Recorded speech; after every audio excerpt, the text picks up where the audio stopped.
Hello guys, i-share ko lang itong newly set up na fish tank namin. So, ayan siya. Bali, pinalitan namin yung lumang fish tank, yung mga aquarium.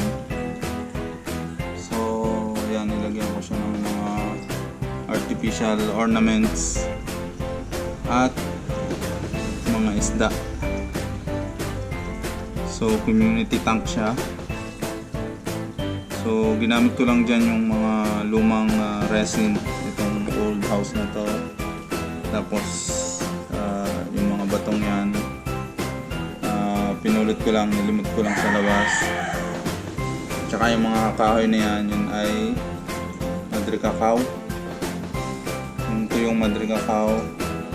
Yan, pati yung nasa likod na yan. Ito naman, na napulot ko lang din dyan sa labas sa batong buhay yan.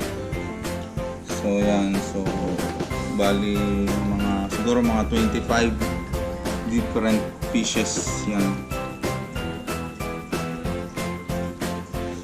So may danyos, may tetra yan, may tiger tetra. Tapos nilagyan ko siya ng pebbles, white pebbles sa baba, ayan. Tapos gumamit din ako ng filter na canister. Ito yung canister, tapos overflow dito. So bali dito ko nilagay sa side. Ito yung canister na nabili ko dati. Ito pa yung canister na ginagamit ko dun sa lumang fish tank. Yan siya. So madali lang naman i-set up yan. So yan, dinisign ko lang. Nilagay ko sa likod yung medyo matataas na halaman.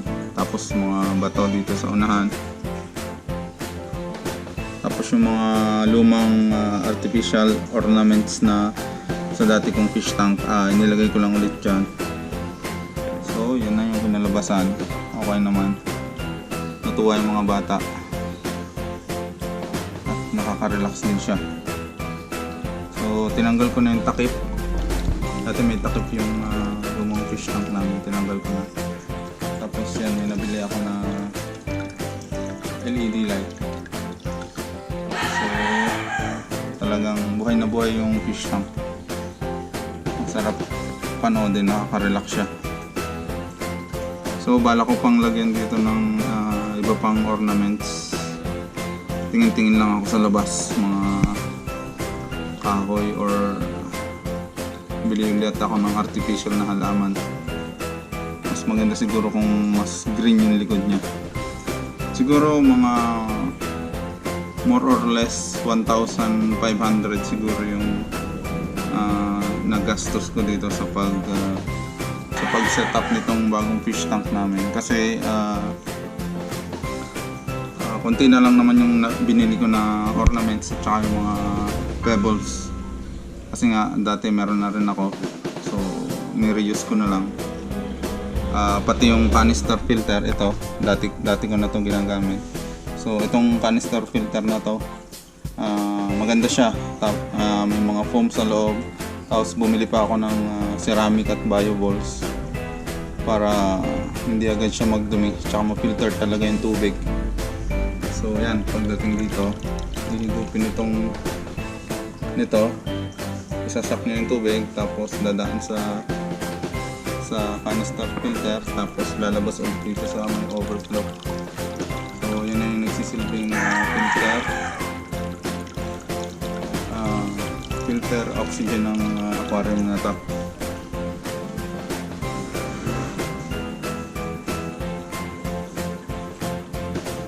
So kung gusto nyong mag-setup, so napakadali lang naman i-setup nyan.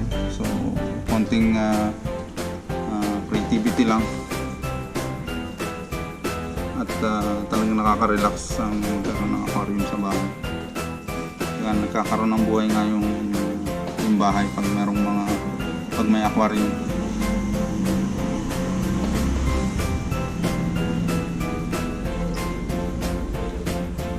ang isa pang kagandahan nitong canister filter, pag meron kayo nito, at least mga siguro 2 to 3 months, hindi kayo hindi agad lalabo yung tubig.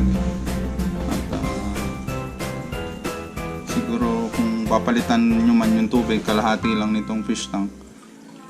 Kasi hindi naman talaga dapat pinapalitan yung buong laman ng fish tank pag magpapalit kayo ng tubig. Dapat laging kalahati lang, kasi yung mga good bacteria dapat nandun pa rin, at hindi na pa-flush out pag nagpalit ng tubig. Kasi pag pinalitan nyo lahat yan, mababaguhan yung mga isda at maaari silang mamatay. Nilagyan ko din yan ng anti-chlorine. Guys, shoutout din sa Rico Autoglass na gumawa nitong aquarium namin. Siguro mga 15 gallons to. Yan, napakaganda nung clear glass aquarium.